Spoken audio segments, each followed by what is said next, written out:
On dit qu'un chien ne change jamais sa manière de s'asseoir. Parfois, pour dire qu'un homme infidèle ne changera jamais, on sort cette expression-là.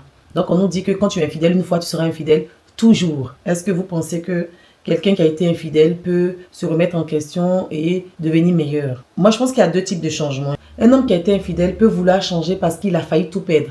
Il a failli perdre son foyer, failli perdre son travail, failli perdre sa réputation. Dans ce cas, oui, il peut vouloir changer, mais pour moi, ça reste un changement de façade. Quand tout va se remettre en ordre, quand madame va baisser un peu la garde, quand elle va pardonner, le calme sera revenu, les gens vont plus trop le regarder, il peut recommencer.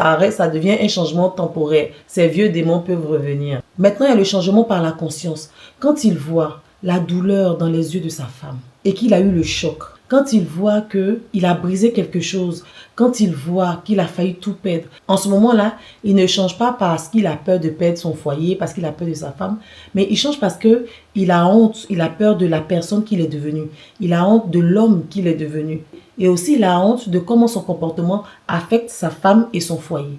En ce moment-là, le changement réel n'est pas une promesse qu'il fait au pied du lit en pleurant pour se faire pardonner, mais ce changement devient un vrai travail de reconstruction. Et vraiment, disons-nous la vérité, ce travail-là va prendre beaucoup de mois, parfois même beaucoup d'années.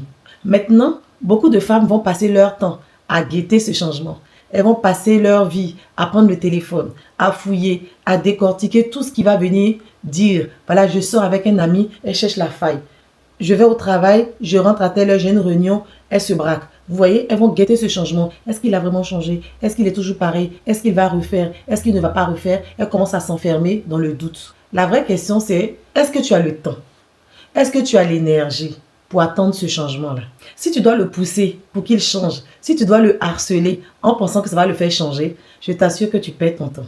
Le changement, c'est un vrai acte volontaire. C'est lui qui décide. S'il veut changer, s'il veut être un homme bien, s'il ne veut plus être infidèle, c'est lui qui décide. Maintenant, soyons honnêtes entre nous. Est-ce que vous croyez aux secondes chances? Dites-moi.